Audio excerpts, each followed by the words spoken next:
May you bless every heart gathered here today. Open our minds to your teachings of love, forgiveness, and renew.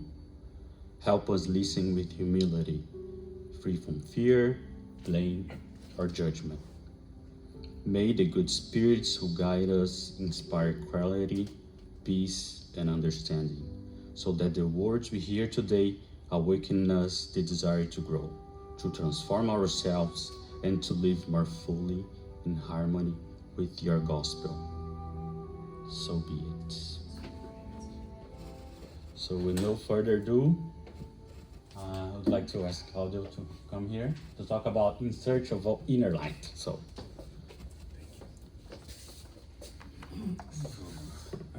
you have that, right? Yeah, I got it.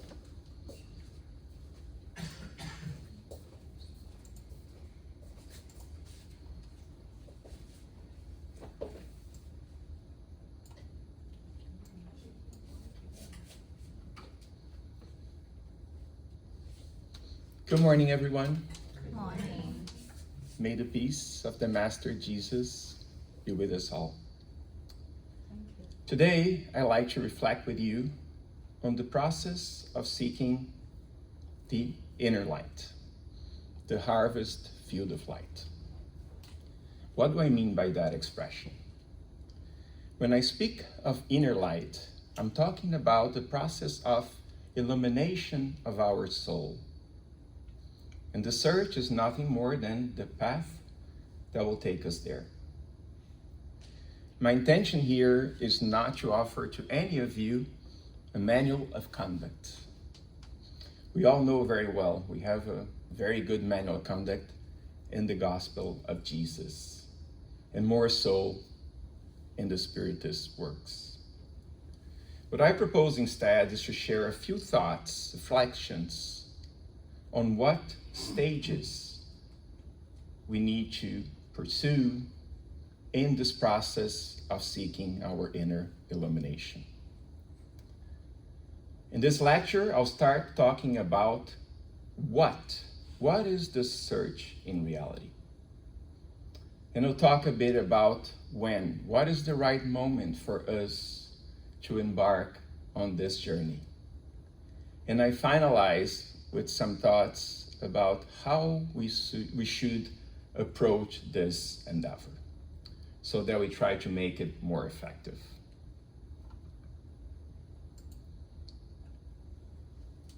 The Spiritist doctrine has a very precise expression to define what the search is. As I started talking, I can think that some of you will have this expression coming to your minds. This is not more than our process of inner reform. If you think about it, that appears so frequently in Spiritist teachings, but this is not a concept that was born with the Spiritism. This concept long predates the codification by Allan Kardec. Joshua, who lived about 1450 years before Jesus, when he succeeded Moses conducting the Israelite people in the search of the Promised Land, as described in the Old Testament, upon reaching the banks of the Jordan River and preparing for the crossing, he directed the people and said, "Sanctify yourselves, for tomorrow the Lord will perform wonders among you." To sanctify oneself involves moral purification, faithfulness to the covenant, and giving priority to God in life. Think about how close that is to our concept of inner reform. In the Gospel of Jesus, we also see in many passages concepts that are very similar to what we refer to as our inner reform. First and foremost, when you look at all the examples that Jesus gave us along his life. In Paul's letter to the Ephesians, he calls upon people to seek their renewal according to the principles of Jesus Christ. He says, that, however, is not the way of life you learned when you heard about Christ and were taught in him in accordance with the truth that is in Jesus. You were taught with regard to your former way of life to put off your old self, which is being corrupted by its deceitful desires, to be made new in the attitude of your minds, and to put on the new self, created to be like God in true righteousness and holiness. Putting off your old self and becoming a new self. Therefore, as we have already learned, this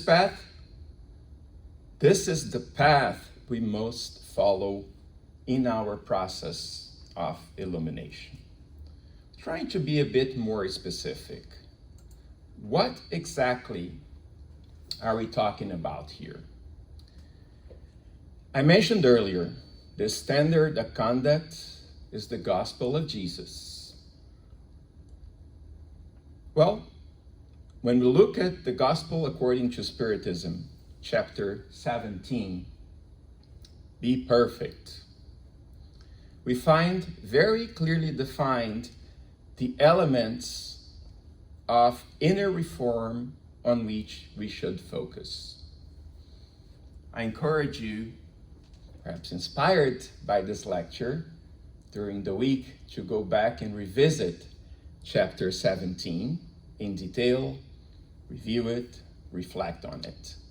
Here, I'm just going to try to summarize some of the key elements that I found in chapter 17 to try to define what is it that we need to do in this journey to inner illumination. That we practice the law of justice, love, and charity, doing all the good that we can without leaving any opportunity to help those in need slip away. Always seeking to be useful. That we do good for good's sake, never expecting any reward or seeking to boast before others. That we have faith in the future, understanding that everything that happens to us in life, however difficult it may be to comprehend, it's always for our own good and for a moral purification. That we are benevolent and indulgent, practicing good at all times and accepting the imperfection of others, for we are all human beings. We are all full of imperfections. That we never harbor hatred, resentment, bitterness, or any desire for revenge in our hearts, because those are poisons that intoxicate us and distance us from the path of the inner light. That we learn to forgive. We should remember Matthew chapter 18, verses 21 and 22. When Peter asks Jesus, "Lord, how many times shall I forgive my brother when he sins against me?" Up to 7 times. And Jesus answers, "I tell you, not 7 times, but 70 times 7. If you do the math, 490. Of course, Jesus is not telling us to forget our brothers and sisters 490 times. The message here is very clear. There is no limit for forgiveness. Whenever you get an offense, you should learn to forgive.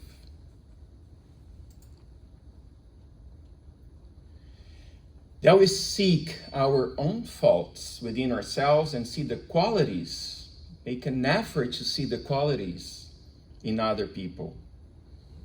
Remembering another passage of Matthew, that's chapter 7, verse 3, when Jesus says, "Why do you look at the speck that's in your brother's eye, but do not notice the beam that is in your eye?" How easy it is for us as human beings to look at other people and notice all their imperfections, and how hard it is for us to look inside ourselves, trying to find what we need to improve in each one of us. And finally, that whatever resources God grants us, let's make sure that we never forget to use them, not only for our own benefit, but the benefit of other people around us. Again, this is just a summary. It's a good summary of key principles we need to keep in mind when we are pursuing this journey of inner reform. But that begs the question, what is the right moment then? What is the right moment to embark on this journey? To introduce the topic, I brought here a short passage of a book that I believe I couldn't find an English translation for that, so this is my version, Copilot, ChatGPT version of the translation. The book in Portuguese is called Vinha de Luz. The free translation would be Vine of Light. That's chapter 113, where Emmanuel invites us to reflect on when we should begin our spiritual work. He tells us that it's reasonable for the worker to take advantage of the springtime of youth, the summer of physical strength, and the autumn of reflection for the great journey from the inner life to the higher life. Yet, he observes, most people wait until the winter of old age, or for irreversible suffering on earth, when the opportunity for work has already come to an end.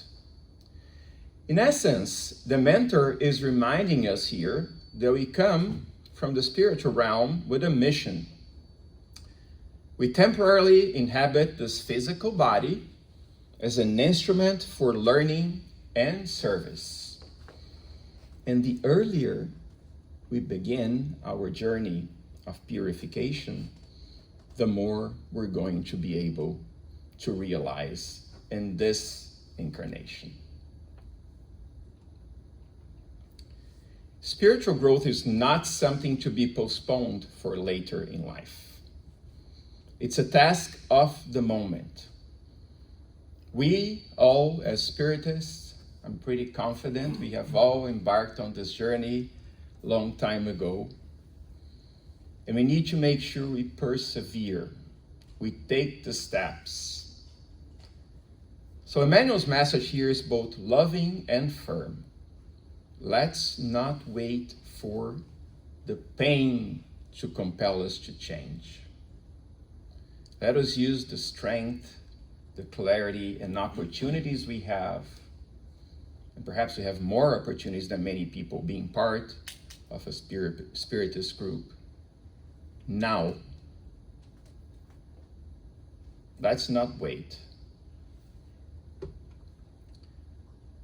I also bring here, another passage of chapter 113 that actually precedes the previous one. In this one, Emmanuel deepens a bit the reflection. He tells us that remaining in the lower circles of nature creates for the soul a second way of being, a state in which corruption becomes obsessive and dominating. And he adds that to withdraw from these spiritual swamps, it is essential the one escape. Rarely, however, will a person succeed in freeing themselves without self-discipline. He's basically saying here that we are exposed to a number of temptations on this earth. This is a very strong and honest teaching. Moral stagnation is not neutral. When we remain attached to those lower tendencies, old habits, passions, vices, harmful behaviors, they take control of us. We're no longer in control. They become repetitive, compulsive, and increasingly difficult to overcome. To leave those inner conditions, escape is necessary, hence the title of the chapter. Escape here does not mean I'm going to run away. I'm going to run away from all that. That means making a conscious decision, a conscious effort to change direction, to break with something that enslaves us spiritually. And the manual is very clear. This is not an easy process. We all know it. Liberation rarely happens without discipline, without effort, without perseverance. We need to keep in mind, notwithstanding, that change is possible. Now, transitioning a bit from the when, and if it's not clear, I'm going to repeat, when is now. Every moment that we have. There is no wait for this journey. So in the chapter, still in chapter 17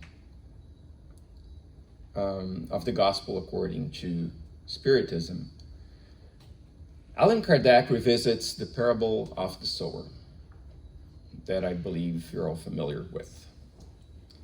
So in the parable of the sower,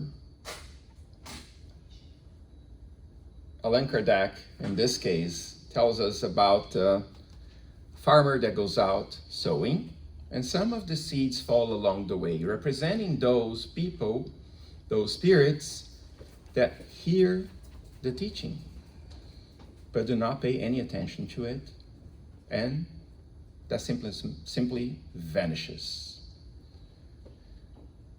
Other seeds fall on rocky ground, and that represents those who receive the teaching with enthusiasm, but without deep roots. When difficulties arise, the lessons are forgotten, and discouragement sets in. They simply forget everything that they heard about. Seeds fall among thorns, representing those who understand the message yet become overwhelmed by material concerns. They are still very attached to everything that's material in this world. And whenever a temptation arises, and remember what Emmanuel is telling us about all the temptations around us, the word is heard, but it does not lead to transformation. And finally, there are seeds that fall on fertile ground, representing those who hear, understand, and make an effort to put all that into practice. But even for those, the yield is not the same for everyone. You see here, some are yielding 30, 60, or 100. Each soul grows according to its own effort, discipline, and perseverance. So this leads us to an essential question: what makes our inner soil more fertile? What are some of the elements that we need to pay attention to make our soil more fertile?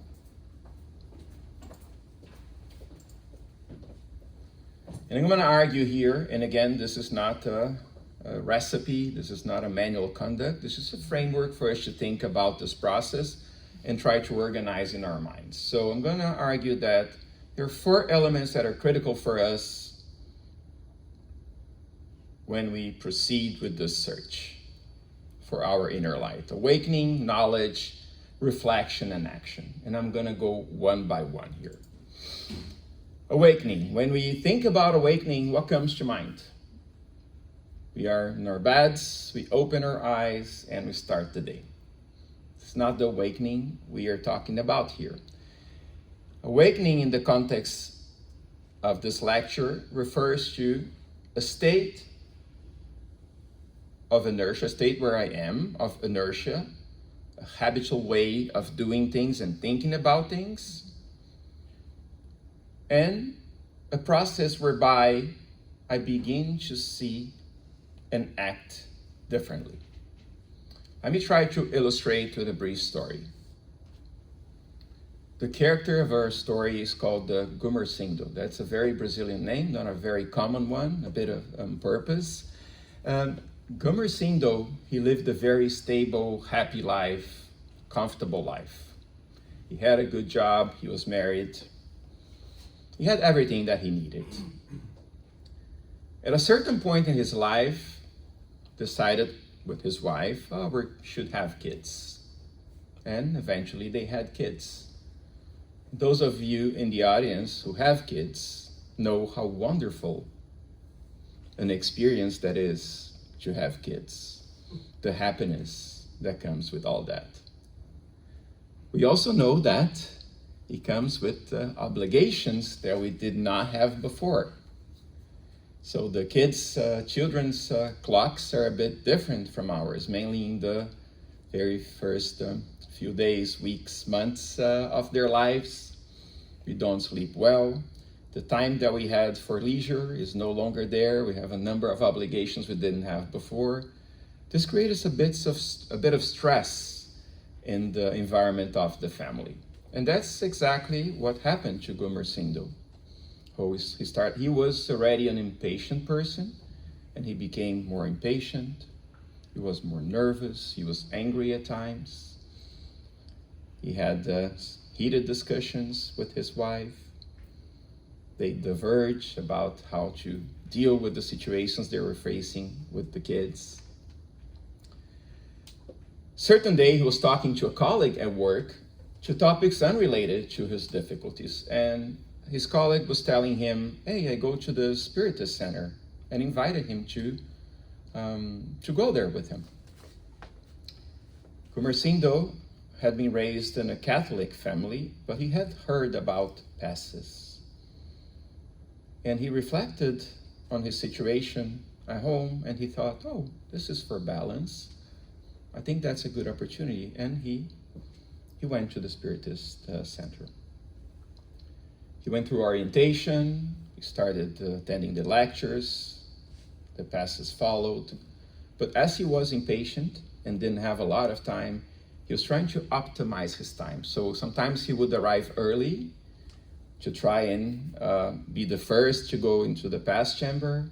Other times he would arrive late, trying to minimize the time he had to spend on the lecture. Because his thought was, I've read the Bible, I know the story of Jesus and his teachings. I don't really need to be listening to all that for 1 hour, maybe an hour and a half. Every time I come here, I want to quickly go to what's going to bring me the healing and get out of here and go on with my dealings.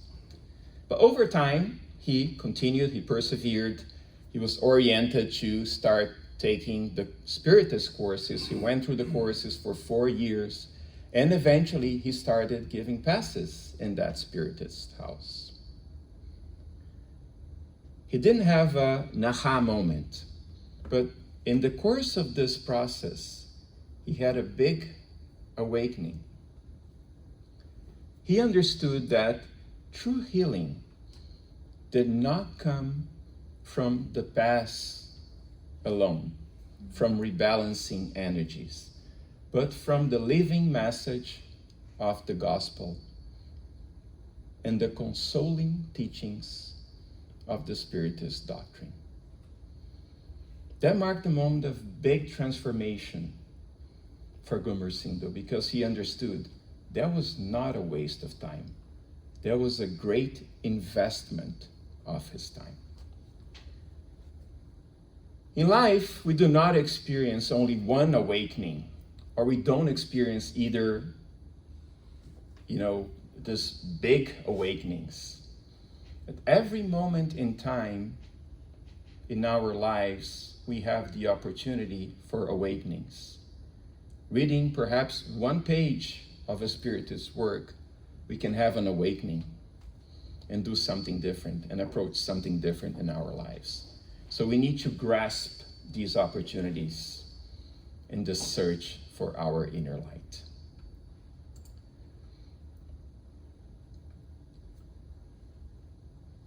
Gumersindo finally understood there is value in the whole process that he went through. He was attending all the lectures, he was paying close attention to all the messages, he was not falling asleep. He went through the formal training and he started working in that Spiritist center. So he felt, well, I'm ready for action now, right? So I'm absolutely ready for action. As a matter of fact, he had taken a very important step. But I'm going to argue here that the pursuit of knowledge is not something that stops in time. That is a process that we have to pursue in the course of our life forever. There's no stop in seeking knowledge. So what happened with Gumersindo was, at a certain point, he stopped reading. He will go, he will do his work at the Spiritist Center. He will no longer, study the doctrine or anything like that. It turns out that at the exact point in his life, he got a job in another country. He moved to the United States. What a coincidence, right? With a big move, we have a number of material concerns we need to look after. He needed to find a new house. He needed to open a bank account. He needed to find a school for his kids. He needed to buy a car. And he went about doing all this stuff and forgot a bit about his spiritual life. As the time passed, his life stabilized. And he was amazed that in this new country, things from a material perspective seemed to be very, very easy. It was very easy to buy a car financed in 36 or 60 months. It was very easy to buy a house financed for 30 years. If he didn't have the money, he could get a new credit card. So everything seemed to be very easy from a material perspective. And he went on with life, and things were calm. Well, we all know that we live on a planet of trials and atonement. It didn't take long before new anxieties and new challenges appeared. And at that point in time, once again, Gumersindo felt the need to seek spiritual support. He remembered all that he had gone through in the past, and he started looking for, was there any Spiritist center close to me? He found a Spiritist center, and he went back to the Spiritist doctrine. Consistent study is of great importance. It's not only because of the learnings that we have by studying the Spiritist doctrine. It's mainly because this works as a reminder that we had at least two paths that we can pursue in life. One that's purely material and one that is spiritual. If we keep consistent on acquiring knowledge it's much harder for us to forget about the spiritual path. That works like an anchor that keeps us centered and persevering in the work that we have to do for our illumination. That's why it's so important. Third element, reflection.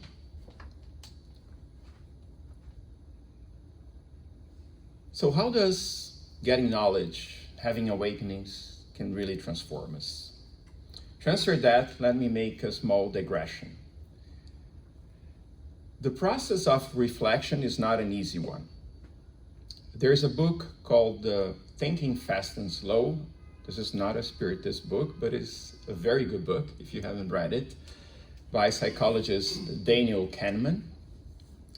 And he explained that our mind works through two different modes of thinking, two ways of cognitive behavior. To simplify, he calls them System 1 and System 2. System 1 is fast, automatic, intuitive. It works with very little effort and almost no conscious awareness. System 2, on the other hand, is slow, deliberate, conscious. Requires attention, effort, and intention. If you think about our daily routine, when we wake up, we go to the bathroom, we brush our teeth, go to the kitchen, prepare our breakfast. We don't really have to think about any of that. This is an automated routine in our lives. This is System 1 in action. In contrast, when we, for example, are planning to go, what is the route, the path I'm going to take today to go to work? Not using Waze or Google Maps, because then you're not thinking about anything. But if you're making a conscious decision, today I'm going to avoid that area because there's construction, and then when it rains, the highway will be really crowded, so I'm going to go through another route. When you're thinking, exercising your brain to make a decision, that's System 2 in action. Both systems are very important in our life. If you think about it, System 1 governs the functioning of our internal organs and is responsible for automating a number of activities that we need to perform, and then we save brain power for things that require more of a conscious effort. For instance, if we think about all our ancestors, when they saw a lion, if they started thinking, oh, that's a big animal, it has big and sharp teeth and big claws, that will be too late and human race will be extinct by now. So that's where System 1 is very effective. So it helps us create habits, routines, and act quickly upon them. System 2 gives us the ability to pause and to restrain the impulse, because guess what? System 1 creates habits, good habits, but it also creates bad habits, vices, things that we need to get rid of in our purification. So System 2 gives us this ability to pause, restrain the impulse, and to choose a different response from the one that would automatically be triggered. This is why inner reform begins with reflection. We must stop and ask ourselves, what do I truly want to change in my life? If I do not stop and ask the question, I'm not going to be able to identify what I want to change, and I'm not going to be able to act upon it. And that's only achieved through a process of reflection. Stop and think. Use your System 2. Inner reform demands a conscious decision, and once that decision is made, it requires vigilance, attention to yourselves, and sustained effort to restrain our lower tendencies. So step 1, the thought process, the reflection to define elements that I'm going to change. Step 2, keep system 2 active to be vigilant. And whenever a bad tendency is manifesting, stop it. Think about it and correct course. That's why reflection is so essential in this process. Without that, change remains only a good intention. With it, transformation becomes possible.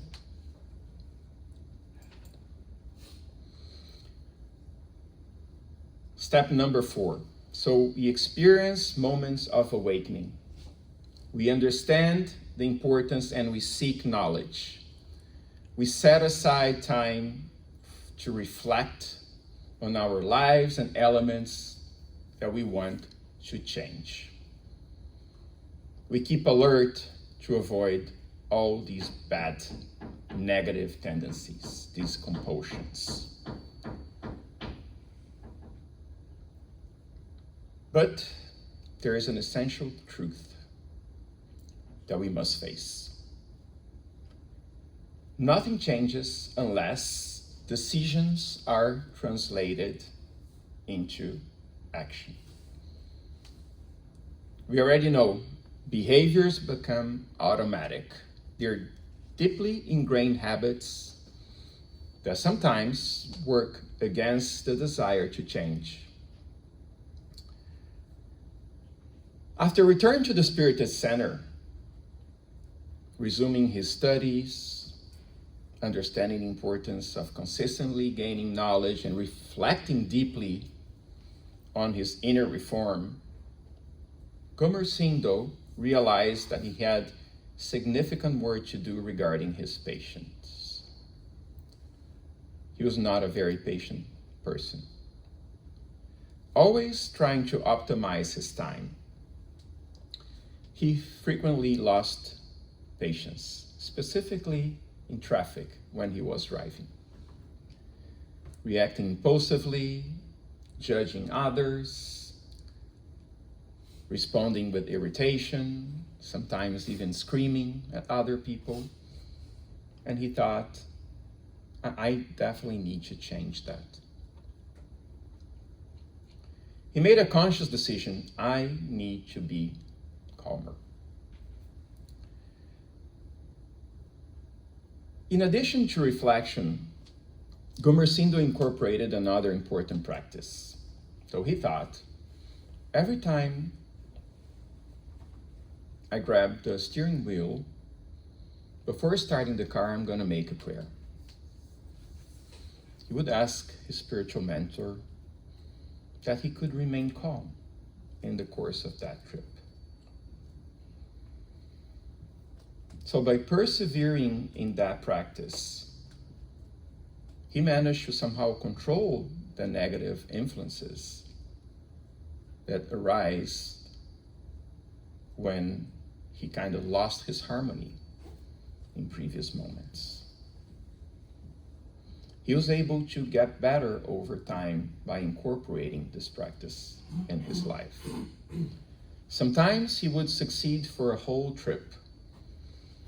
Other times, after a very stressful day, he failed. His old habits would surface, especially when his inner balance was somehow compromised or weakened. Yet, each time that happened, he reflected on his behavior, felt sincere regret, and thought about how he could do better the next time. Here's a very important lesson. We need to make sure we forgive ourselves when we make mistakes. We need to forgive other people, as I mentioned before, but we also need to learn to forgive ourselves. Any process of learning and changing is very hard. And we need to be prepared because we're going to fall, and we need to stand up and keep going.